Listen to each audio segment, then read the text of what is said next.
सुमन जी, आत्मनिर्भर भारत कैसे बनेगा जब निर्भरता दूसरे देशों पर, चाहे वो वैक्सीन हो, चाहे ऑक्सीजन कॉन्सेंट्रेटर हो, चाहे तमाम तरीके के इंजेक्शंस हो, हर तरीके से इस वक्त कहीं ना कहीं कमी है। रिक्वायरमेंट जो है उससे हम कम पर हैं। ऐसे में आत्मनिर्भरता तो एक बहुत बड़ा सवाल है ही। इसके साथ ही कैसे इकोनॉमी पूरी तरीके से अब रिवाइव हो पाएगी, ये कहां तक संभव हो पाएगा, क्योंकि अभी तो हम वैक्सीन की ही जद्दोजहद में लगे हुए हैं।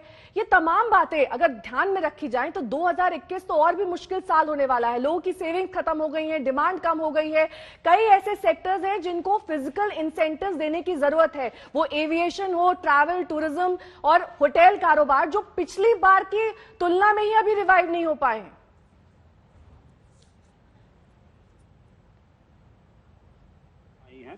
मैं दो तीन बिंदु छोटे छोटे बताना चाहता हूँ कि एक तो ये कि हम एक सुरंग से निकल के दूसरी सुरंग में घुस गए हैं। बीच में थोड़े समय के लिए हमने नवंबर दिसंबर में थोड़ी रोशनी देखी थी और सरकार को ये पता नहीं था कि आगे एक और सुरंग है और हम जाकर उस सुरंग में उतर गए हैं।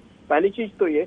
दूसरा ये कि भारतीय अर्थव्यवस्था का स्लो डाउन ये ट्रिपल वहमी है। मंदी हमारे यहाँ कोविड से पहले शुरू हो चुकी थी। Structural slow down, structural challenges कई सेक्टर में पहले ही आ गए थे, चाहे आप फाइनेंस में मान लीजिए या मैन्युफैक्चरिंग में मान लीजिए।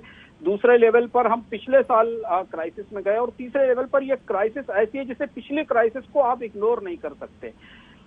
एक दो तीन चीजें जो लोगों के दिमाग में इस समय सबसे ज्यादा है, सबसे बड़ी चीज है, हमारे पास 3-4 इंडस्ट्रियलिस्ट हैं पैनल पे, वो समझ रहे हो, सब इस चीज को समझ रहे हैं।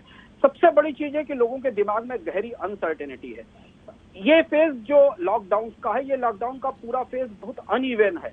हर राज्य अपने हिसाब से लॉकडाउन के फैसले कर रहा है। भारत की इकोनॉमिक ज्योग्राफी 30-40-50 क्लस्टर्स में है। आप एक राज्य अगर अपने यहाँ लॉकडाउन खत्म भी कर देगा और दूसरे राज्य से सामान नहीं आएगा तो सिर्फ और सिर्फ लोकल इन्फ्लेशन पैदा होगी, इसके अलावा कुछ नहीं। ना तो जॉब्स आएंगे ना डिमांड आएगी।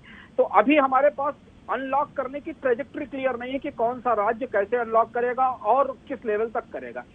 इसलिए पहले क्वार्टर में जो एस्टीमेट आ रहे हैं वो 1 लाख करोड़, 1.25 लाख रुपए के नुकसान के इकोनॉमी को आ रहे हैं और इसके पीछे पिछले साल का नुकसान खड़ा हुआ है। -8%, -9% का जो कॉन्ट्रैक्शन है, करीब करीब 18 से 19 लाख करोड़ रुपए का।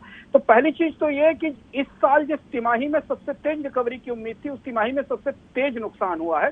ह्यूमन लॉस भी हुआ और इकोनॉमी का लॉस भी हुआ है। तो ये चीज रिकॉग्नाइज करना जरूरी है सरकार के लिए सबसे पहला। जैसे पिछले साल भी सरकार ने इसको रिकॉग्नाइज करने में देर की थी, अभी भी सरकार को रिकॉग्नाइज करना पड़ेगा कि लॉसेस बहुत गहरे हैं, पहली बात। दूसरी चीज ये समझना जरूरी है नेहा कि पिछले साल हमारे पास दो चीजें थी जो इस साल नहीं है। पिछले साल हमारे पास बैंकों के पास सिस्टम में और लोगों के पास सेविंग थी जो इस साल नहीं है। पिछले साल हमारे पास महंगाई नहीं थी, इस बार हमारे पास डबल डिजिट इन्फ्लेशन है। उसमें बहुत सारी इन्फ्लेशन सरकार के फैसलों से आई है, सरकार के रेवेन्यू चैलेंज के कारण आई है, टैक्सेशन के कारण आई है। वो इन्फ्लेशन बुरी तरह से लोगों की जो भी बची खुची खरीदने की क्षमता, जिसको हम परचेजिंग पावर कहते हैं, उसको खत्म कर चुकी है। इसलिए आगे अगर आने वाले समय में कोई छोटा मोटा अनलॉक शुरू भी होता है, लोगों को अपॉर्चुनिटीज भी मिलती है, तो उनकी परचेजिंग पावर खत्म हो चुकी होंगी। इसलिए डिमांड का सवाल, डिमांड की समस्या अभी हमारे सामने बनी रहेगी।